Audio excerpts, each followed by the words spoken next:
Why exactly do apples fall to the ground? Well, there's a force of attraction between everything and the mass, so you currently are attracted to everything around you. Since the mass of most objects is very small, you can't actually feel the force.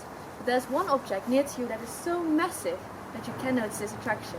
And that object is the Earth.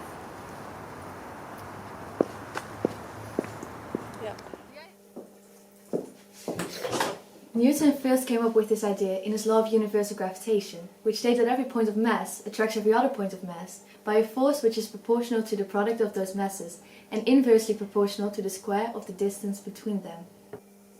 So let's start with the masses, or the m's, in this equation. So if I put this apple on a scale, you get to see its weight. But this is not the same as the mass of the apple. Mass is a measure of how much matter an object has. Weight is a measure of how strongly gravity pulls on that matter.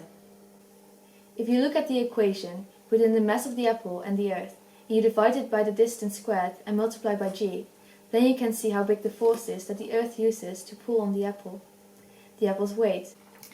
So what will happen if g and r stay the same, but the mass of the planet changes? Let's say an Earth-sized planet, but much heavier, because it's made entirely out of iron, or diamond. Because the masses of these new Earths are bigger, m times m also gets bigger. Thus, the F, the gravitational force, increases. So, also the weight increases.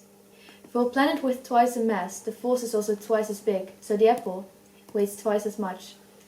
This is the other way around if you would stand on an Earth with a smaller mass, like one made entirely out of ice. When you stand on the surface of the Earth and jump up, gravity makes you accelerate at about 10 meters per second squared. But if you would travel into space, let's say about 20 times as far from the center of the Earth as you just were, you would have an acceleration that's only about 1/400th of you jumping around on the ground. And guess what? 20 squared is 400.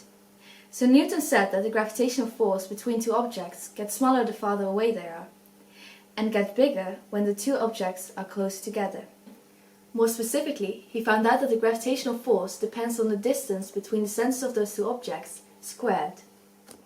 So up to the last part of our equation, the g. Well, this is actually funny because Newton himself did not exactly know what kind of number this ought to be.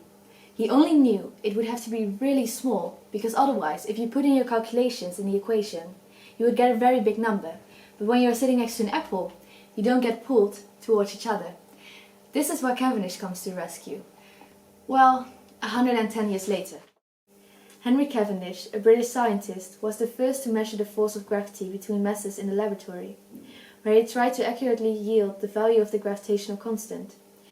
He used a torsion balance, which is a horizontally suspended rod with a small lead sphere at each end. At 9 inches from the smaller spheres, he put 2 larger lead spheres. The masses would be attracted to each other, and the smaller lead balls would tend to accelerate towards the larger lead balls. This is because of the gravitational force.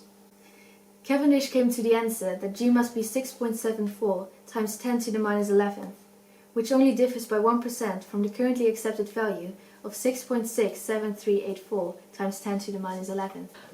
So there you have it, the universal law of gravitation, described by little number g, the two masses, and the distance between the centers of those two objects squared. So maybe not such a huge equation, but it certainly has a big mass in the world of physics.